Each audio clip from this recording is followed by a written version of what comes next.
Amém. Atos, capítulo 9, os 5 primeiros versos. O texto diz assim: enquanto isso, Saulo ainda respirava ameaças de morte contra os discípulos do Senhor. Dirigindo-se ao sumo sacerdote, pediu-lhe cartas para as sinagogas de Damasco, de maneira que, caso encontrasse ali homens ou mulheres que pertencessem ao caminho, que amassem Jesus, que crescem no Evangelho, pudesse levá-los presos para Jerusalém. Em sua viagem, quando se aproximava de Damasco, de repente brilhou ao seu redor uma luz vinda do céu. Ele caiu por terra e ouviu uma voz que lhe dizia: Saulo, Saulo, por que você me persegue? Saulo perguntou: quem és tu, Senhor? Ele respondeu: eu sou Jesus, a quem você persegue. Amém, é só até aí que a gente vai ler. Até agora, nessa série de mensagens, a gente estava vendo como se deu o início da igreja de Cristo, lá no primeiro século, depois que Jesus morre e ressuscita, a promessa dele se cumpre, de que o Espírito Santo seria derramado, e a gente vê que o Evangelho começa a se espalhar. Livro de Atos, Jesus vai dizer: olha, vocês vão receber poder quando o Espírito vier sobre vocês, e vocês vão ser as minhas testemunhas em Jerusalém, Judéia e Samaria, até os confins da terra. E a gente está percebendo isso. Começou em Jerusalém, com aquela igreja, com aqueles discípulos de Jesus que estavam ali reunidos, e aí a gente vai ver o Evangelho então se espalhando. No entanto, a gente vê que isso é junto de muita perseguição. A igreja cresce, mas a perseguição cresce muito também. Enquanto a igreja crescia, as perseguições também cresciam. Como a gente viu aqui na semana passada, a perseguição, de uma certa forma, ela tem um aspecto de espalhar os discípulos mesmo, para que o Evangelho chegue a mais pessoas. A ideia é que o Evangelho realmente vá para mais lugares. Quando você lê o capítulo anterior aí de Atos, capítulo 8, verso 4, a gente vê que os que haviam sido dispersos pregavam a palavra por onde quer que fossem. Esses que foram dispersos por conta da perseguição, que veio de forma intensa, por onde quer que eles fossem, naquele tempo, naquela região, eles pregavam o Evangelho, eles estavam cheios do Espírito, eles estavam apaixonados por Jesus. Marcão, pregando aqui na semana passada, ele deixou claro isso, algo que é maravilhoso a gente entender. A perseguição é para ser vista como um vento que espalha as sementes. Jesus queria isso dos seus discípulos. Ele queria que o Evangelho fosse espalhado. Ele queria que mais pessoas ouvissem a respeito da boa notícia. E a gente vai ver que no início eram os próprios judeus que iam atrás dos cristãos para prender cada um deles e até mesmo matar. E aí hoje, essa noite, a gente vai ver que uma das principais figuras desse início de perseguição intensa contra os cristãos era o cara que depois vai se tornar uma das principais vozes que vai defender o Evangelho. E é o principal cara que vai levar o Evangelho então aos gentios, aqueles que não eram judeus. A gente vai falar do apóstolo Paulo. Aí eu já quero começar abrindo um parênteses aqui, caso você não saiba disso. Saulo e Paulo são os mesmos nomes. A ideia de mudança de nome não é porque assim, ele foi transformado e Saulo virou Paulo, tipo Jacó que virou Israel, tinha um significado, virou outro. Não, Saulo e Paulo são os mesmos nomes. A questão é que Saulo é Paulo em hebraico e Paulo é o nome dele em grego. Beleza? É o mesmo nome, só que aí vocês vão ver semana que vem, João vai explicar aqui uma parada muito maneira, que aí os cristãos no início começam a chamar Paulo de fato, mas a gente vai ver que Paulo foi um desses perseguidores ferrenhos contra a igreja. O texto que a gente acabou de ler vai dizer que ele ainda respirava ameaças de morte contra os discípulos do Senhor. Ele então vai ao sumo sacerdote, pede que o sumo sacerdote dê cartas para ele, caso ele encontrasse cristãos lá na sinagoga de Damasco, e ele pudesse trazer de volta a Jerusalém essas pessoas, e pudesse prender essas pessoas. Aqui eu já queria que você reparasse o seguinte: Damasco já é no norte lá de Tiro, bem acima já do norte de Israel. O Evangelho já tinha chegado já nessa região. Não sei se você está situado, mas você vê aqui, Jerusalém, aí aqui tem Judéia e Samaria, aí aqui já para o norte já é Tiro, e mais ao norte já é Damasco.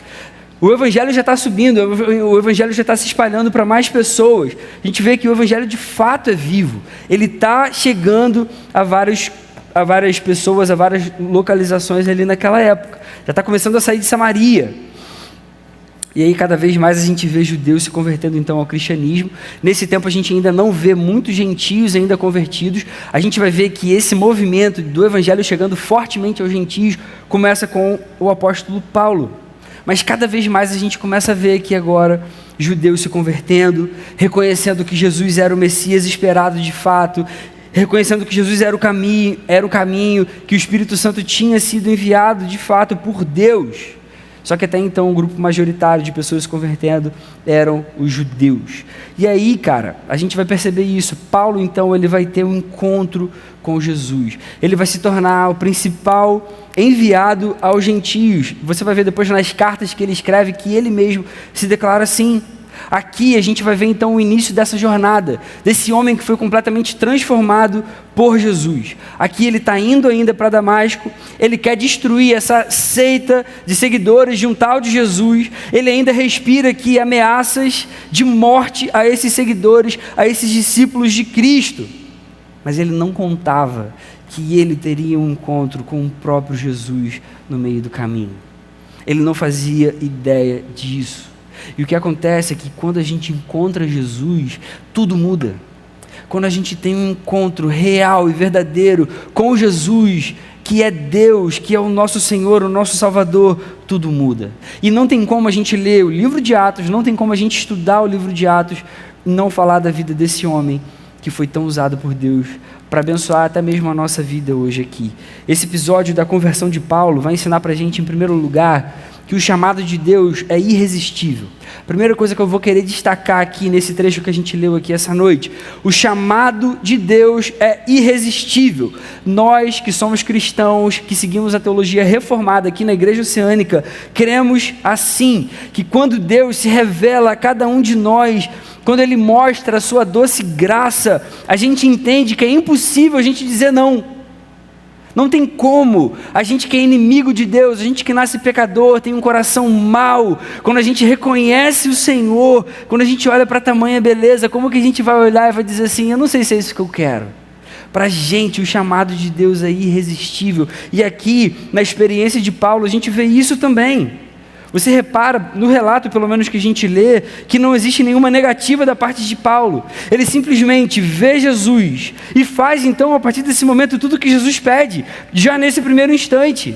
Pelo relato que a gente leu, a gente vê que Paulo não fica questionando muito, ele não duvida do que está acontecendo, ele não tem mais receio nenhum, pelo que o texto mostra para a gente, ele só pergunta, quem és tu, Senhor? Quem és tu, Senhor? E aí, numa viagem que estava destinada a trazer mais morte aos cristãos, a gente vê que isso se torna então um evento que vai levar a doutrina cristã para outro patamar. Às vezes a gente lê esse relato aqui e a gente acha que isso é normal. Mas, cara, Paulo estava convicto do que ele estava fazendo. Ele foi intencionalmente atrás de seguidores de Jesus para prender ou até mesmo matar. O texto diz que ele ameaçava, ele respirava ameaças de morte. Não sei se você já brigou no seu colégio, você já brigou com alguém de verdade, assim, saiu na mão mesmo com alguém, ou se você já ficou muito irado, muito irritado com alguém. Cara, você fica, para você mudar naquele instante é muito difícil.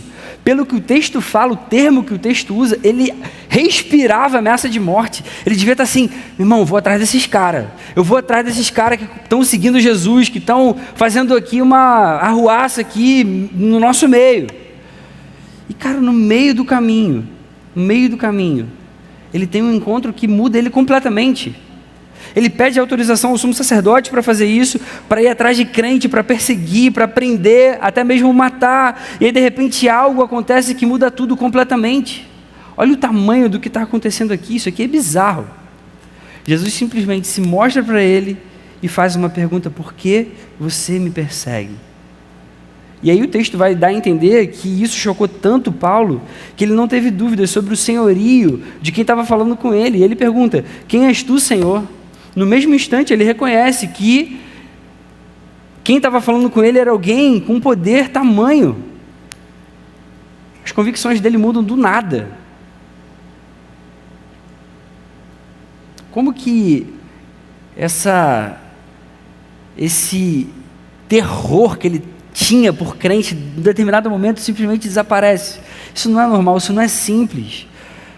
A questão é que quando Jesus aparece e faz cada um de nós enxergarmos o seu poder, a sua glória, ele se torna alguém irresistível.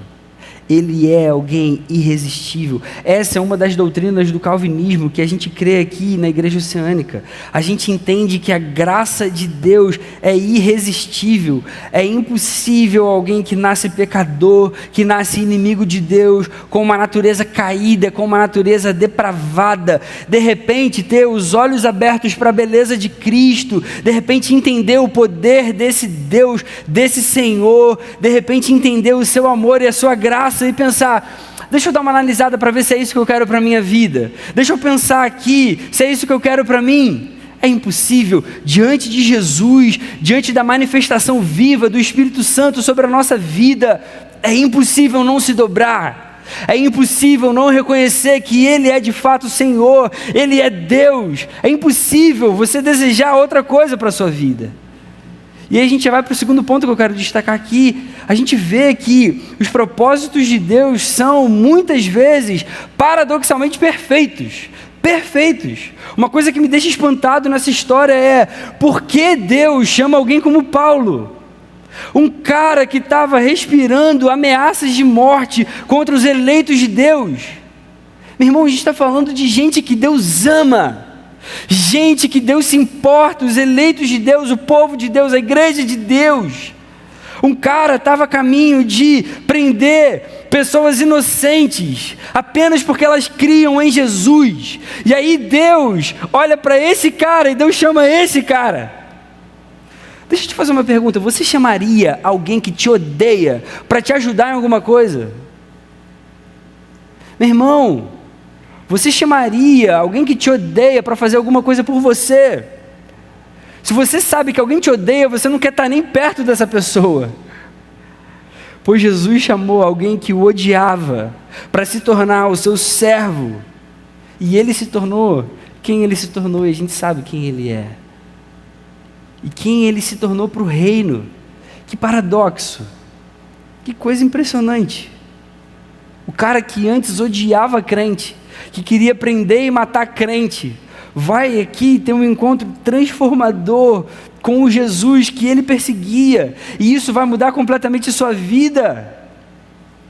Mas aí o que é legal aqui é que o lance é que Paulo muito provavelmente já estava sendo preparado pelo próprio Jesus para servir ao propósito dele, ainda que ele não soubesse. Eu não sei se você vai se lembrar das credenciais de Paulo, lá em Filipenses 3, que é uma carta que ele mesmo escreve. Ele vai dizer que ele era um judeu irrepreensível, ele vai dizer, eu fui circuncidado no 8º dia de vida, eu fiz tudo certinho, de acordo com a lei de Israel. Ele pertencia ao povo de Israel, à tribo de Benjamim. Ele vai dizer, eu era um verdadeiro hebreu. Ele está querendo dizer aqui que ele não era misturado, ele não era como um samaritano, por exemplo. Ele não fazia parte das tribos do norte, que se misturaram e se tornaram um povo, na cabeça ali do judeu mais puro, uma galera impura. Marcão explicou isso aqui semana passada. Ele era um cara que não era misturado. Ele tinha sangue puro, ele era fariseu, era a principal ordem religiosa da época. Eles mantinham a lei, eles queriam fazer tudo de acordo com a vontade de Deus. Ele se entendia como alguém irrepreensível.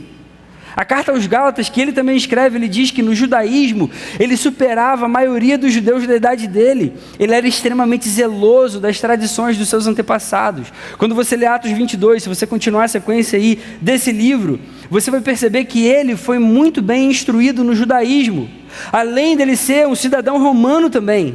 E isso aqui era importante, porque ele não era apenas um judeu, ele era um judeu e cidadão romano. Ele mesmo vai dizer que ele foi instruído rigorosamente por Gamaliel na lei dos seus antepassados, e ele era muito zeloso por Deus. Gamaliel era um rabi muito conhecido, muito conceituado dos judeus naquele tempo. Alguém instruído por ele era alguém que realmente era muito reconhecido pelos judeus. Paulo, certamente, eu garanto para você, era uma pessoa altamente culta, influente, conhecedora do seu tempo. Por isso que anos depois, ele foi extremamente capaz de escrever com tanta autoridade, com argumentos tão sólidos e cheios de doutrina, inspirados pelo Espírito Santo, que são as cartas paulinas que a gente tem hoje nas nossas mãos no Novo Testamento. Pelo texto, de Atos capítulo 8, verso 1, o texto vai dizer lá, quando Estevão está morrendo, os estudiosos deduzem que Paulo era um auxiliar do Sinédrio, porque diz que Paulo consentia com a morte de Estevão, e esse termo consentia provavelmente significava que ele tinha um certo nível de autoridade ali naquele contexto. Aí, cara, a gente olha para isso tudo e a gente vê por todos esses antecedentes do apóstolo Paulo, a gente vê que influências ele teve para que a sua escrita fosse como a gente conhece hoje. E na boa, ninguém melhor para formular tantas doutrinas que a gente tem hoje nas nossas mãos, por meio das suas cartas ali às igrejas do primeiro século. Não é à toa que ele é responsável por 13 cartas do Novo Testamento. Isso se você não considerar a carta de Hebreus, porque durante muito tempo na igreja, as pessoas consideravam que Hebreus tinha sido escrito por Paulo. Mas se você não considerar Hebreus, o cara escreveu 13 cartas. Impressionante, né? Olha o plano de Deus. Os planos de Deus são incríveis. São incríveis. Ele escolheu a pessoa certa para servir os seus propósitos. E a gente vai para a terceira coisa que eu quero destacar diante disso também. Qualquer pecador pode receber de Deus uma nova chance. Qualquer pecador pode receber de Deus uma nova chance. Cara, se um cara como Paulo se arrependeu, qualquer um de nós pode se arrepender também.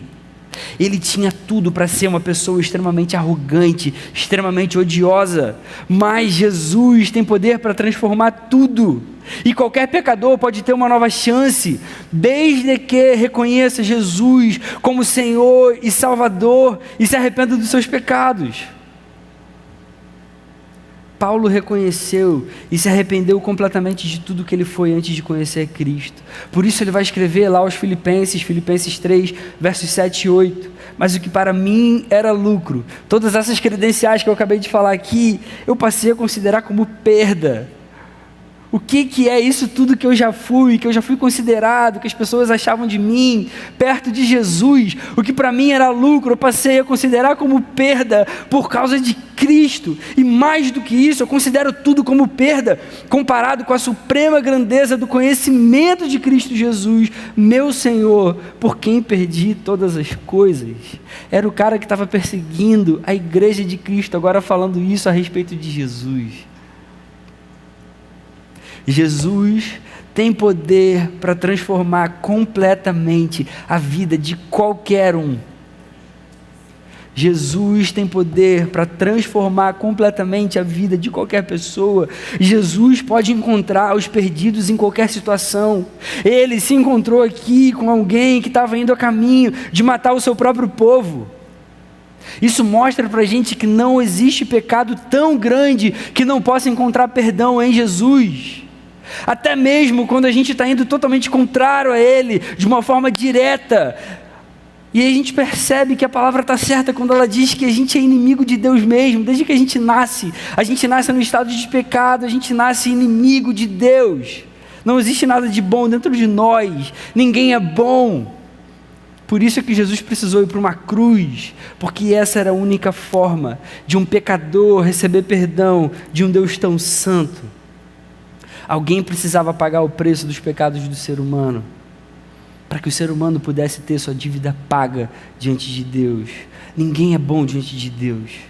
Ele mesmo se faz homem, dá a sua própria vida no nosso lugar. E todo aquele agora que crê nessa obra de Jesus na cruz, pode encontrar perdão e pode se reconciliar com Deus.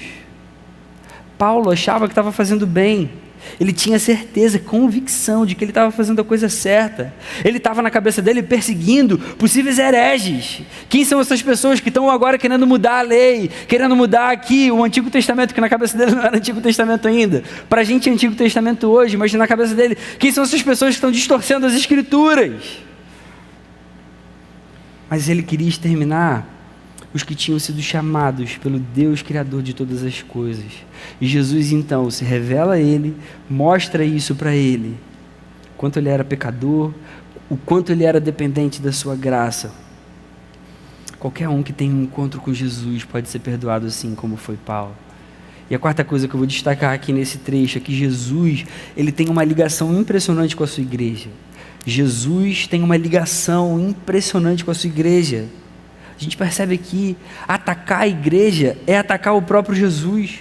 O apóstolo Paulo está indo atrás de cristãos em Damasco. Jesus para ele no caminho e diz: eu sou Jesus a quem você persegue. Paulo estava achando que estava perseguindo os crentes, e aí Jesus vai dizer para ele que ele estava perseguindo ele próprio. É como se Jesus estivesse falando: ó, você está mexendo com os meus, você está mexendo comigo, meu irmão, se liga. Você está mexendo com a minha igreja, com o meu povo, você está mexendo comigo.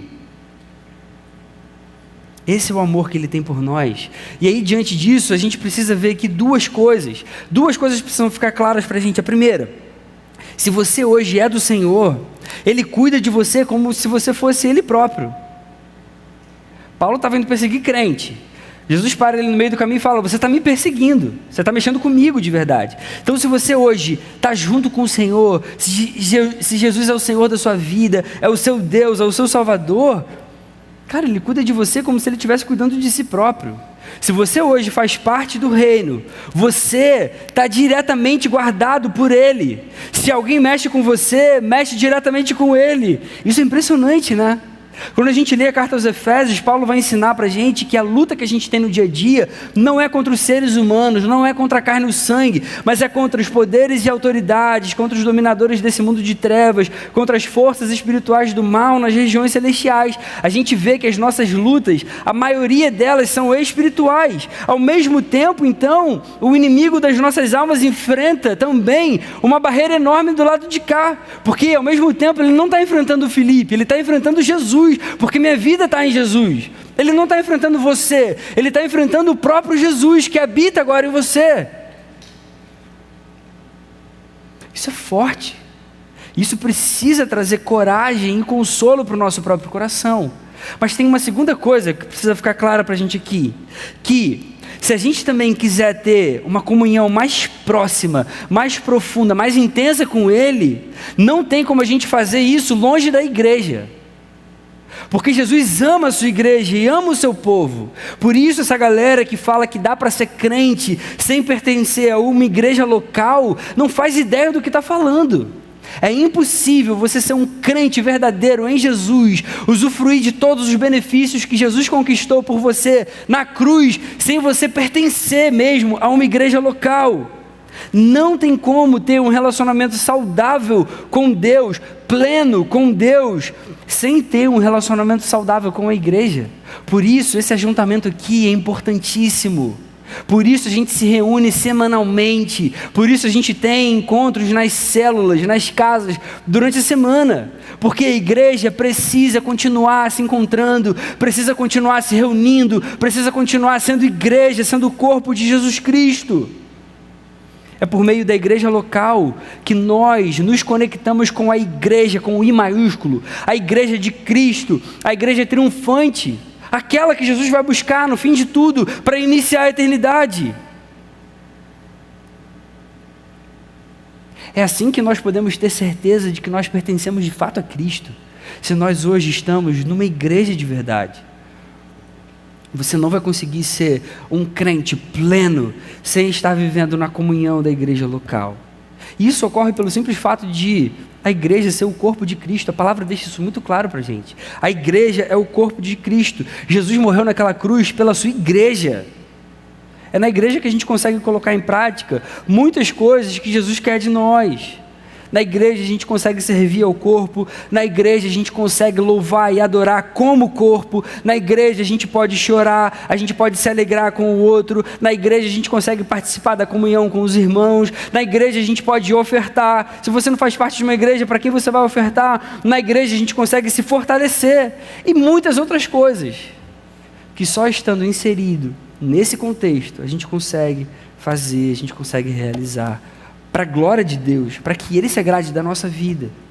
Então, resumindo o que a gente falou até agora, o chamado de Deus é irresistível, os propósitos de Deus são muitas vezes paradoxalmente perfeitos, qualquer pecador pode receber de Deus uma nova chance, e Jesus tem uma ligação impressionante com a sua igreja. Diante disso, eu vou trazer duas aplicações para a nossa vida. A primeira aplicação, a gente colocar em prática: continue evangelizando o seu amigo de oração. A história de Paulo nos ensina que até o pior pecador pode se converter. Cara, continua se importando com a vida do seu amigo de oração. A gente falou aqui alguns sábados, se você não sabe, amigo de oração é aquele amigo que a gente se propõe a orar, a evangelizar, a falar de Jesus, a investir na vida dele, para que ele conheça o Jesus que nós conhecemos, para que ele seja salvo, para que ele seja liberto da escravidão do pecado. A gente não pode desistir da vida dos nossos amigos de oração. A gente não pode se esquecer que alguém como Paulo se converteu, meu irmão, alguém como Paulo se converteu. Eu sei que todo mundo aqui tem amigos que parecem impossíveis de conhecer a Cristo. Você deve ter aquele amigo que você pensa assim, cara, é impossível falar de Jesus para essa pessoa. É impossível, eu já tentei algumas vezes, é impossível. Ele nem quer saber. Mas eu posso dizer para você aqui, que está me ouvindo agora, que nessa mesma tenda aqui agora, sentado me ouvindo, tem muitos que anos atrás eu ouvi a mesma coisa a respeito. Tem muita gente que está agora me ouvindo que anos atrás eu ouvia os amigos próximos falando, pô, fulano, é impossível, fulano nunca vai estar aqui, e agora está aqui, diante de Deus, amando o Senhor, querendo mais de Deus, querendo buscar o Senhor. E eu sei disso por várias conversas de gabinete, por batismos que a gente vai e ouve os testemunhos.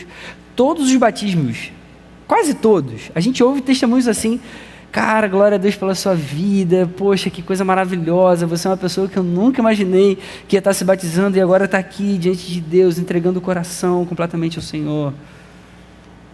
E pessoas que anos atrás a gente falaria, fulano está aqui, é impossível. Pô, no colégio ele era uma pessoa impossível. Pô, ele odiava as coisas de crente, ele vivia falando mal de mim. Enfim, hoje estão aqui, são bênção para a glória de Deus. Guarda uma coisa que eu vou falar para você. Guarda isso, presta muita atenção. O problema das pessoas não é a personalidade que elas têm. Às vezes a gente olha e vê uma pessoa assim mais enérgica, mais às vezes confrontadora e pensa assim, pô, é impossível falar para ela, porque a gente acha que o problema dela é a personalidade dela. O problema das pessoas não é o sexo dela, pô, ele é homem, ele é mulher, ele gosta disso, gosta daquilo. O problema das pessoas não é o lugar onde elas moram, pô, ele nasceu em tal lugar, então ele é mais difícil mesmo. O problema das pessoas não é o passado que elas tiveram. O problema de qualquer pessoa, de acordo com a palavra de Deus, com a Bíblia Sagrada, é o pecado. O problema do ser humano, o problema de qualquer pessoa é o pecado. E pecado se resolve com o encontro com Jesus. Independente da personalidade, independente do sexo, independente do lugar, independente do passado. Pecado se resolve com exposição ao Evangelho. É isso que o Espírito Santo vai usar para falar com cada pessoa. Todo pecador, o mais difícil que você acha, o mais fácil que você pense ser fácil, se for exposto ao Evangelho, tem o potencial de se converter. Se ele vai ser convencido ou não, isso não cabe a nós, isso cabe ao Espírito Santo. O nosso papel, como a gente tem falado bastante aqui nessa série, é falar. O nosso papel como igreja, como servos de Deus, é falar, é espalhar a boa notícia de que Jesus morreu naquela cruz. Ele morreu naquela cruz pelos nossos pecados, porque o nosso maior problema é o pecado. Ele vai para aquela cruz, para que o nosso relacionamento com Deus possa ser refeito, para que a gente possa ser reconciliado. Nós só precisamos de Jesus, isso é dado a nós de graça, a gente não é salvo por mérito, todo mundo aqui é mau, todo mundo aqui é pecador, todo mundo aqui é egoísta, todo mundo aqui é invejoso, a gente precisa da graça de Deus, a gente carece da graça de Deus, então não desista do seu amigo de oração, continue orando por ele, continue orando por ela, continue investindo na sua vida, continue jejuando e pedindo a Deus uma oportunidade para você falar de Jesus para essa pessoa, e isso pode acontecer a qualquer momento.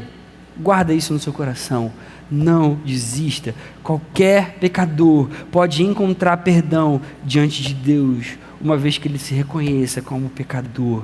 Não existe pecado que o sangue de Jesus Cristo não seja capaz de perdoar. E a segunda aplicação para a nossa vida, a gente precisa amar a igreja local. Ame a sua igreja local. Jesus e a sua igreja são inseparáveis. Jesus e a sua igreja são inseparáveis. Como a gente falou, por um lado, se a gente estiver firmado numa igreja, participando, sendo crente de verdade, a gente pode ter a certeza do cuidado de Deus, da proteção de Deus sobre a nossa vida. A gente está seguro no corpo de Cristo. Por outro lado, é impossível você querer ter comunhão, você querer ter mais intimidade com Deus, vivendo longe de uma igreja local. É impossível. É por meio da igreja que Jesus fala, é por meio da igreja que Jesus se move, é por meio da igreja que Jesus demonstra que ama de verdade as pessoas. Por isso a gente tem que ter muito cuidado antes de fazer uma crítica à igreja, antes de falar mal da igreja, antes de ter uma postura descuidada com a igreja. E aí, só para ficar mais claro, de uma forma mais prática, o que é amar a igreja? Porque parece uma coisa muito subjetiva. Amar a igreja, será que é só ter um sentimentozinho pela igreja? Existem várias coisas práticas que a gente pode fazer, que a gente vai demonstrar amor pela igreja. Uma delas, a gente ser assíduo nos cultos e nas reuniões que a igreja proporciona. A gente se reúne para orar toda semana, a gente se reúne em células toda semana, a gente se reúne aqui todos os sábados, os jovens da igreja, a gente se reúne todos os domingos. A gente vai demonstrar amor por essa igreja local toda vez que a gente estiver presente aqui, participando com toda a nossa vida. Quando a gente participar de células e discipulados, quando a gente servir aqui nesse lugar, nos ministérios que existem aqui, você pode servir no serviço, nos amarelinhos que estão ali. O Eric está inclusive até fazendo sinal, o cara já está em 2 ministérios ali, está com um amarelinho, serve no sinal e ainda lidera uma célula. Glória a Deus pela sua vida. A gente tem que servir dessa forma. Você pode servir na comunicação, no louvor, na transmissão, na fotografia, você pode servir no time de recepção, você pode servir no time de produção de culto, você pode servir no time das mídias, você pode servir no time de intercessão, você pode servir no time de eventos. Tem uma série de coisas que a gente cria aqui para que a gente sirva, para que a gente seja bênção para a igreja de Cristo. Sempre que a gente faz isso, a gente demonstra amor pela igreja local e, consequentemente, a gente vai estar demonstrando amor pela igreja com I maiúsculo. Uma outra coisa prática, quando a gente louva em alta voz, com todo o nosso coração, a gente está aqui como o corpo de Cristo, então a gente vai louvar. Cara, a gente louva porque Deus pede que a gente louva, não é porque a gente inventou, não é porque cantar música é uma coisa maneira. Quando você lê os salmos, existem vários chamados de Deus ali para o seu povo. Cantem ao Senhor, adorem ao Senhor, digam aleluia. É para a gente fazer isso porque Deus quer que seja assim. Então a gente tem que cantar com todo o nosso coração. Uma outra forma da gente demonstrar amor de uma forma prática, quando a gente ora pelos nossos pastores e pelos nossos líderes, tanto individualmente falando quanto em conjunto. Quando você estiver fazendo o seu devocional, lembre sempre de orar pelos seus pastores e líderes. Nós precisamos muito, galera, mas muito, muito mesmo. Se eu pudesse te falar quanto a gente precisa de oração, você oraria muito mais. E em conjunto também, quando a gente se reúne numa reunião de oração, por exemplo, para a gente orar e interceder pela igreja. Sempre que a gente faz isso, a gente demonstra amor. Você quer demonstrar amor pelo corpo, pela igreja local? Comece a participar mais então da vida da igreja. Uma outra forma de demonstrar amor pela igreja, quando a gente oferta, quando a gente dizima nesse local. A gente entende que é um chamado para quem já faz parte, para quem se torna membro. Pô, agora eu faço parte desse grupo aqui, então eu vou contribuir financeiramente. Eu sei que existem custos, eu sei que a igreja investe em pessoas, em missionários, em várias coisas para que o evangelho continue alcançando mais pessoas. A gente pode demonstrar na prática, de várias formas, amor pela igreja de Cristo. E a gente deve fazer isso. A gente precisa participar da vida da igreja de uma forma ativa, de uma forma assídua. E quando a gente faz isso, a gente glorifica a Deus, ao nosso Salvador. Se a gente quiser viver em plena comunhão com o Senhor, a gente precisa amar a igreja. E é assim que a gente vai viver tudo que a Bíblia vai ensinar para a gente na comunhão dos nossos irmãos.